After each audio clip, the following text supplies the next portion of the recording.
الحمد لله رب العالمين، والصلاة والسلام على أشرف الأنبياء والمرسلين وعلى آله وصحبه أجمعين. اللهم صل على سيدنا محمد الفاتح لما أغلق والخاتم لما سبق ناصر الحق بالحق والهدي إلى صراطك المستقيم وعلى آله وصحبه حق قدره ومقداره العظيم. لا حول ولا قوة إلا بالله العلي العظيم. لا حول ولا قوة إلا بالله العلي العظيم. لا حول ولا قوة إلا بالله العلي العظيم. ثم أما بعد، قال الله تعالى في القرآن العظيم بعد أعوذ بالله من الشيطان الرجيم: يا أيها الذين آمنوا اتقوا الله حق تقاته ولا تموتن إلا وأنتم مسلمون واعتصموا بحبل الله جميعا ولا تفرقوا صدق الله العظيم. Artinya Allah Ta'ala berfirman, hai orang-orang yang beriman, bertakwalah sekalian kamu kepada Allah dengan sebenar-benar takwa, dan janganlah kamu mati melainkan dalam keadaan Islam. Berpegang teguhlah sekalian kamu dengan tali Allah, yakni agama Allah, dan jangan kamu berpecah belah. Alhamdulillah, bersyukur kita kepada Allah, walaupun dalam keadaan hujan. Kalau kira sejuk-sejuk ni sedap duduk rumah, baring atas katil, selimut tidur. Tetapi tuan-tuan, disebabkan kita ni takut kepada Allah, kita datang juga menunaikan kefarduan sembahyang maghrib secara berjemaah. Tuan-tuan yang dirahmati Allah Subhanahu wa taala, tuan-tuan ni kira golongan yang kena bersyukur, kerana dalam banyak taman ni Allah Ta'ala pilih kita segelintir yang duduk di dalam surau, duduk di dalam majlis ilmu. Ada orang cakap pandai, alah, ceramah biasa dah dengar, tapi dia tak boleh datang. Ada orang langsung tak cakap, tapi dia datang. Maka inilah tuan-tuan dan rahmati Allah Subhanahu wa ta'ala, ujian yang Allah Ta'ala berikan kepada kita untuk beribadat kepada Allah Subhanahu wa ta'ala. Kita kena ingat, nak buat baik je mesti ada musuh dia. Nak buat baik mesti ada musuh. Sebab itulah kalau kita bangun nak sembahyang tahajud pukul 3 pagi rasa malas, rasa takut pencuri nanti dia tengok aku, dia kata aku pula. Tapi cuba tuan-tuan tanya, orang yang mencuri 2-3 pagi, dia takut tak? Dia tak takut. 3 pagi orang cerita jangan pergi, surau tu bahaya, dia pergi juga mencuri. Sebab apa? Sebab mencuri itu perkara yang diingini oleh syaitan. Maka syaitan tak bagi dia gelisah dalam untuk dia nak mencuri. Tetapi dalam ibadat bermacam-macam gelisah. Hai ustaz ni, lama lagi ke nak ceramah? Hai, berapa setengah ni? Orang nak azan, dia tak bagi azan. Hai, geram aku. Sebab apa? Benda kebaikan. Begitu juga tuan-tuan dan rahmati Allah, di zaman Nabi SAW, Nabi SAW nak buat kebaikan bukan senang, susah. Bukan senang, mudah-mudah dah. Sebab tu Nabi Muhammad SAW, dia tak berhenti berdakwah. Di mana-mana pun dia berdakwah. Ada peluang, ada lubuk untuk sebarkan Islam, di situ dia sebarkan Islam. Maka tuan-tuan dan rahmati Allah Subhanahu wa taala, cuma dalam satu hadis Nabi sallallahu alaihi wasallam dia takut kepada kita dua perkara ni. Ingat dua perkara ni. 25 hari bulan baru ni saya datang, saya sebut 4 perkara. Tak ingat tahu. Jawapannya tak ingat. Biasa jawab ni, tak ingat. Tak ingat, tak apalah. Tuan-tuan boleh tengok balik ni, tanya dengan Tok Imam, barangkali Tok Imam ingat. Saya sebut pada hari ini 2 hadis, 2 benda yang Nabi sallallahu alaihi wasallam ni suruh kita pakat-pakat ingat. Dan Nabi takut 2 benda ni berlaku kepada kita. Dan kita tak naklah benda ni berlaku kepada kita. Semoga Allah Subhanahu wa taala jaga kita daripada apa yang tidak diingini oleh Nabi sallallahu alaihi wasallam. Kalau Nabi tak suka, kita buat juga. Macam mana nak bersama dengan Nabi di negeri akhirat? Nabi tak suka ni, kita buat. Nabi tak suka benda ni, kita buat. Dah macam mana yang nak dikatakan almar'u ma'a man ahabba tu? Seorang itu bersama dengan siapa yang dia kasih. Sedangkan dalam konsep kasih kepada Nabi, kasih kepada Allah, buat apa yang Nabi suruh buat, tinggal apa yang Nabi suruh tinggalkan.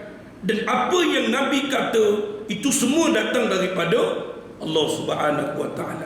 Wa ma yantiqu 'anil hawa in huwa illa wahyu yuha. Ni Nabi tidak akan berkecek, tidak akan bercakap, melainkan wahyu daripada Allah Subhanahu wa taala. Ingat 2 benda ni.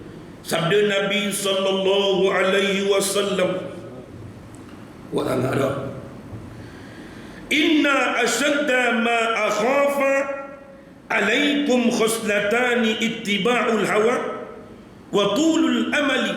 Fa amma ittiba'ul hawa fa innahu yasuddu 'anil haqqi wa amma tulul amali fa innahu al-hibbu lid-dunya.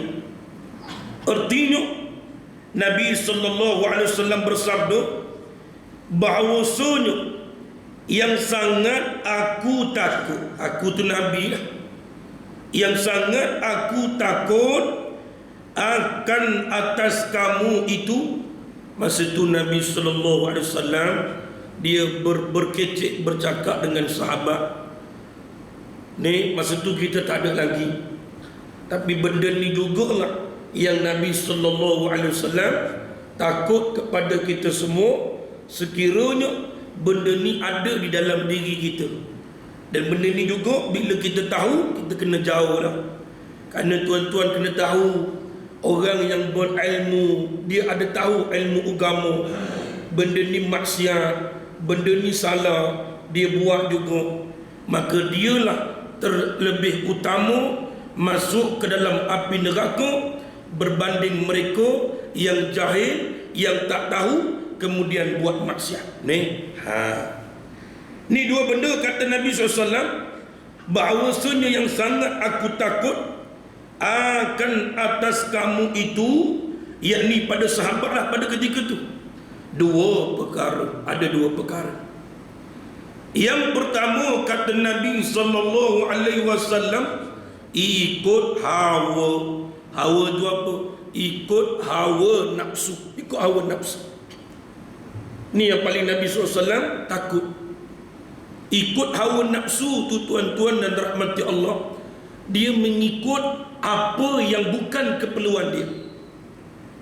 Itulah yang dikatakan mengikut hawa nafsu.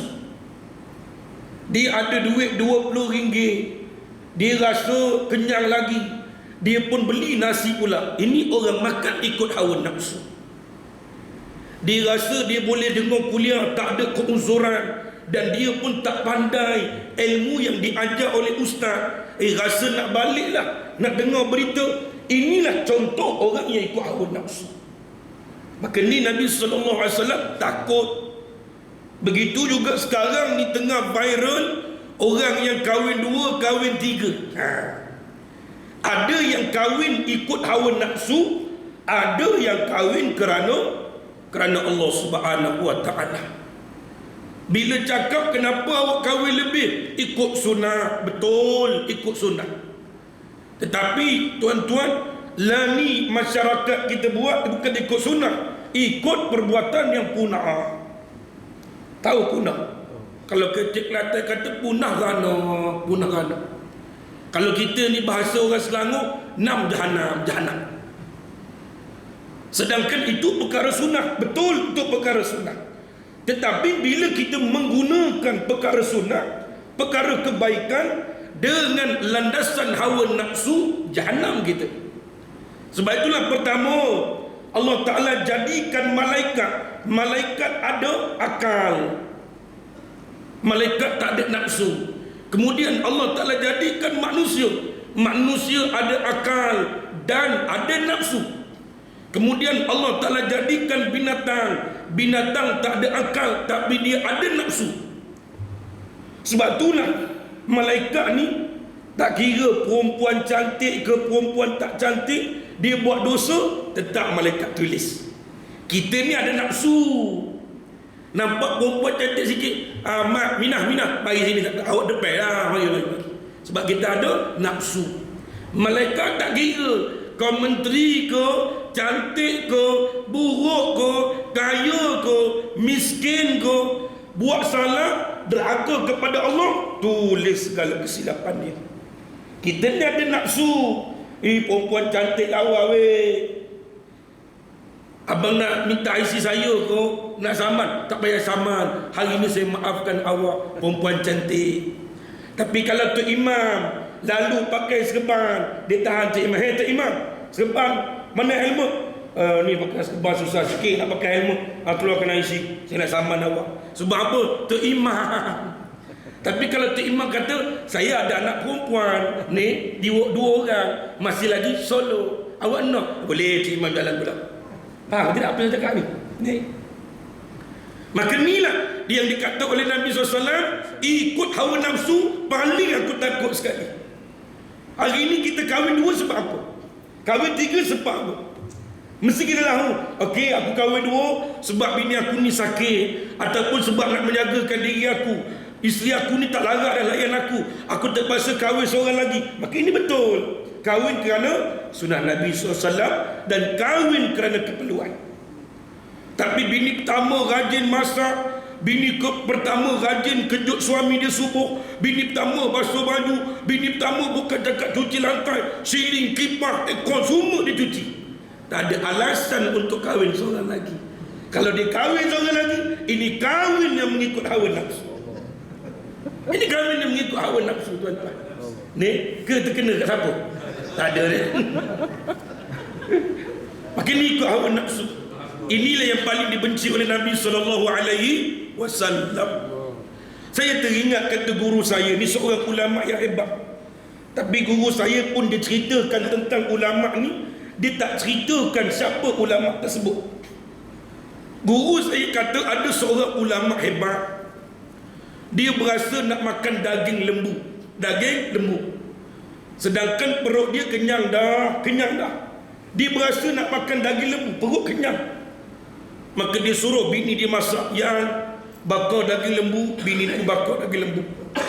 Bila siap bakar daging lembu, hidang depan dia, ini depan ulama ni, dia pergi minta isteri dia pergi ambil garam.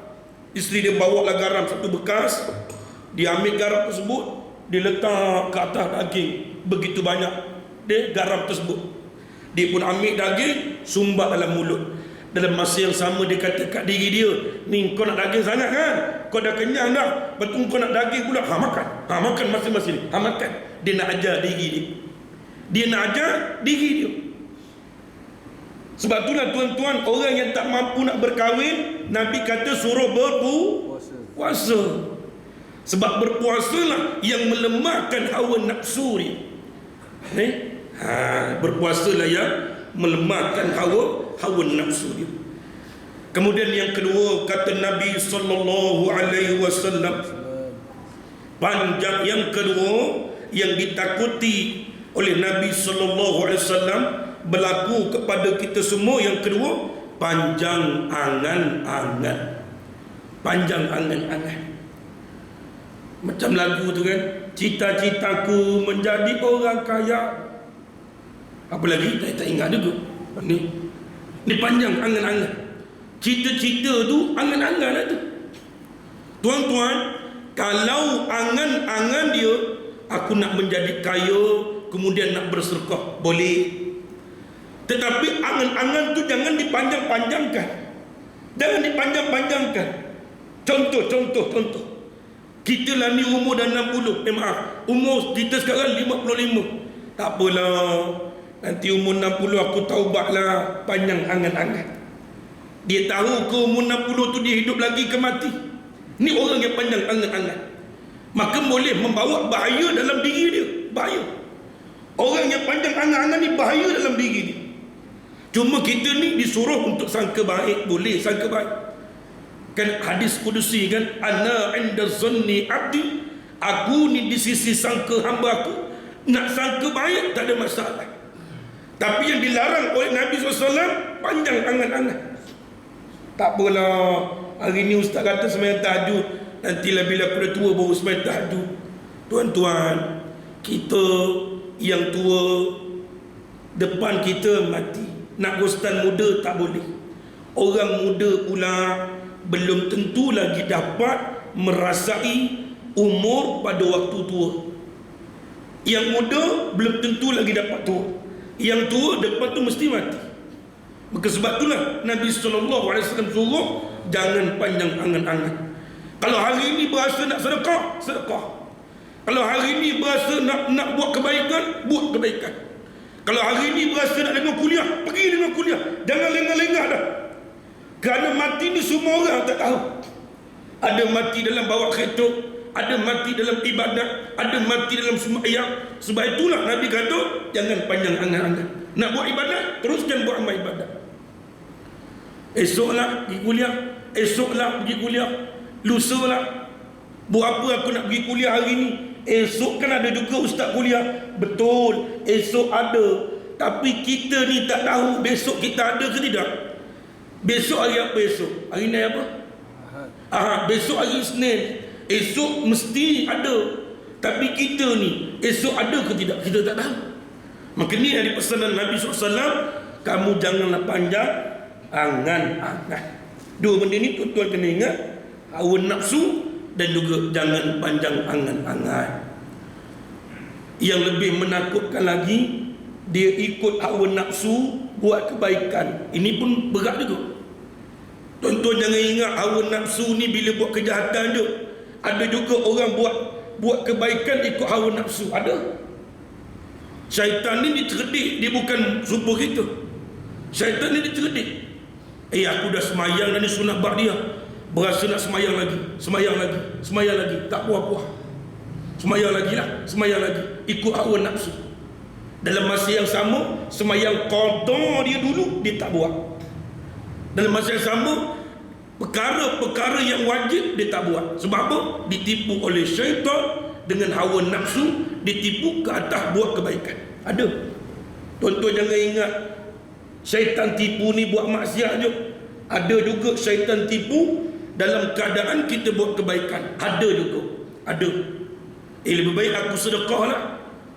Kau dah sedekah lah RM10. Syaitan kata sedekah RM10. Dalam masa yang sama, kita ada duit, kita tak bagi hutang orang RM20. Maka ditipu oleh syaitan mengikut hawa nafsu juga. Ini dua benda ni tuan-tuan rahmati Allah Subhanahu wa ta'ala. Kita kena ingat elok-elok supaya apa? Dapat kita amal dalam diri kita. Tengok ada sambungan sikit lagi dalam kitab. Maka ada pun ikut hawa nafsu, maka bahawasanya menegak ia seorang daripada perkara yang sebenar. Ikut hawa nafsu sepertinya landasan yang dia duduk bukan landasan yang sebenar. Ikut hawa nafsu bukan landasan yang sebenar. Sebab itulah tuan-tuan, saya bagi tahu tadi, binatang dia ada hawa nafsu. Dia nafsu je ada, akal dia tak ada. Sebab itulah kalau kucing jantan hujan-hujan dia tengok, lawa kucing Parsi tu imam ni, dia pun naik atas kucing bersih tu imam, ikut dia nak naik. Esok pula lawa pula kucing Tok Siak ni, dia ukah pula atas kucing Tok Siak. Sebab apa? Sebab dia ikut hawa nafsu, bukan guna akal. Adapun manusia, Allah Ta'ala bagi dua, nafsu dan juga akal. Maka kalau dia guna nafsu lawan kepada akal, kalah dia, silap dia, duduk di atas landasan yang tidak sebenar semua. Tapi kalau dia gunakan akal, aku ni kenyang dah, perut kenyang dah, aku ni tak mampu nak kahwin dua ni, ni bini pertama pun kadang-kadang makanan tak cukup, dia mengadu dekat mak mentua aku pula, sudah rasa nak kahwin seorang lagi, digunakan akal. Maka siapa yang gunakan akal, duduk di atas landasan yang sebenar. Ni itu pesan Nabi SAW. Dan ada pun panjang angan-angan, maka bahawasanya jadi kasih kepada dunia. Banyak dah, panjang angan-angan kasih kepada dunia. Walaupun umur dia 70, ni 70 dah, 79. Orang lain berapa kali pencen dah, sekarang dia umur 79 tahun.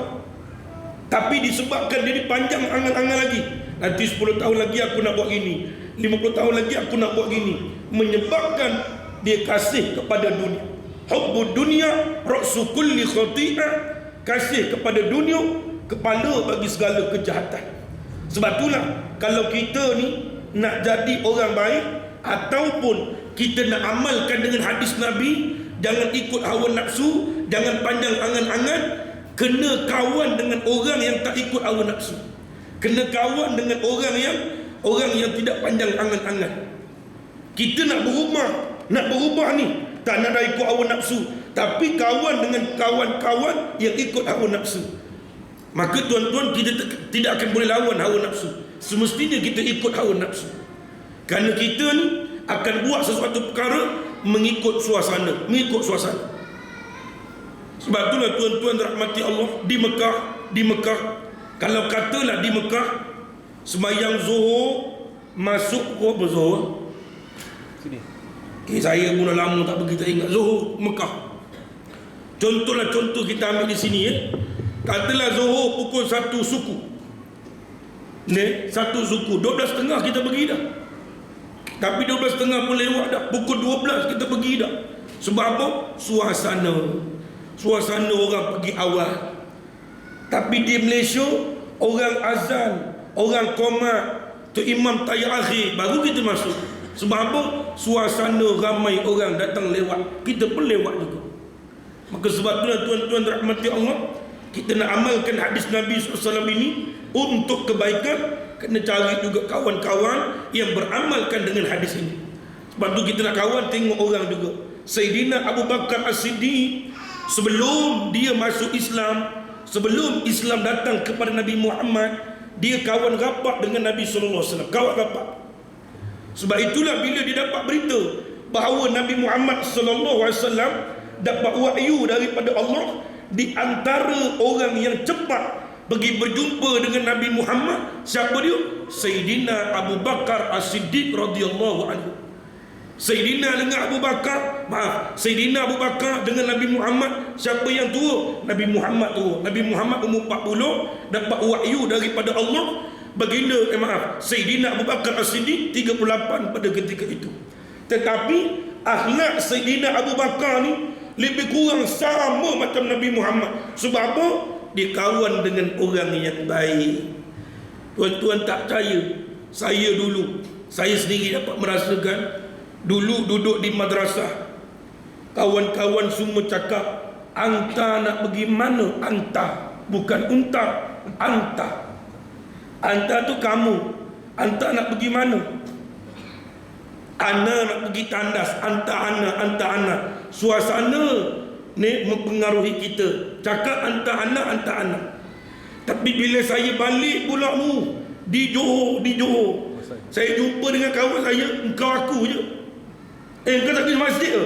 Pergi masjid, engkau tu dah tua, kau pergi masjid. Sebab apa? Suasana mempengaruhi kita. Dan tuan-tuan, orang Johor serupa juga dengan orang KL Selangor. Orang Johor, kalau dia tu nak apa, nak meyakinkan, betul gila, tambah gila. Tapi kalau kita duduk di madrasah, tak boleh kata gila, ustaz marah. Betul. Nampak. Tapi disebabkan suasana mempengaruhi kita, kita akan cakap benda yang sama. Perbuatan kita pun perbuatan benda yang sama.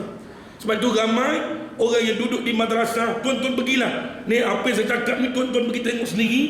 Tuan-tuan tengok ramai orang duduk di madrasah, pakai serban, semayang berjemaah, datang awal. Tetapi bila dia balik daripada rumah, dia tak boleh nak buat benda yang sama. Sebab suasana tak mengizinkan kita. Nampak? Suasana tidak mengizinkan kita. Kalau kita sendiri ada anak yang duduk di tahfiz, tuan-tuan pergi tengok di tahfiz, tiap-tiap hari itu Quran, tapi di rumah tiap-tiap hari itu telefon. Sebab apa? Suasana tak ada.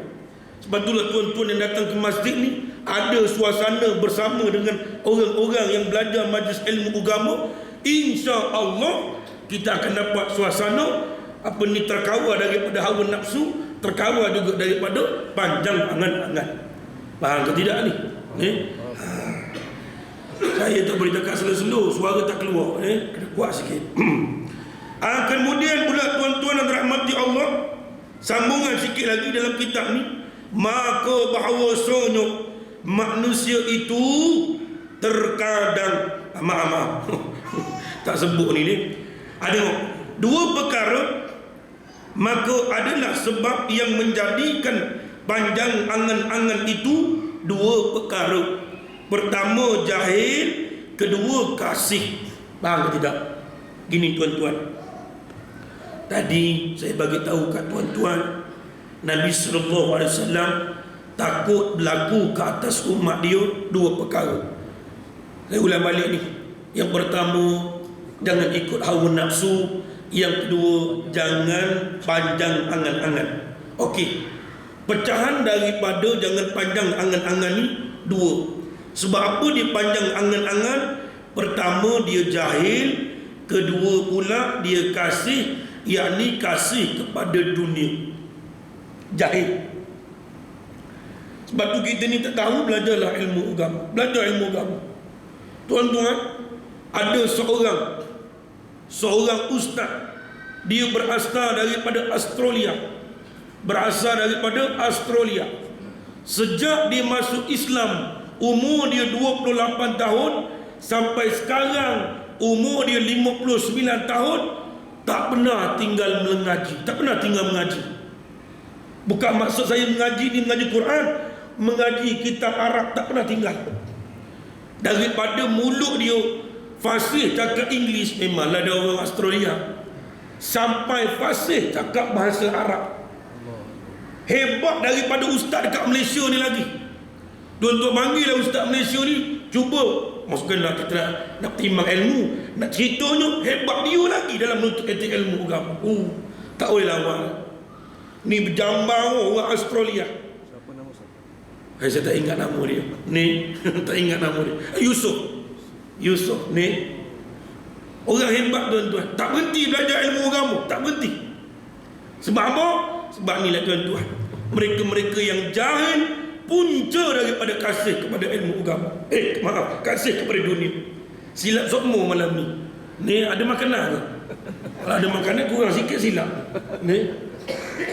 Sebab itulah tuan-tuan, kita ni orang mengaji ilmu agama ni, boleh kita kaya, tak ada masalah.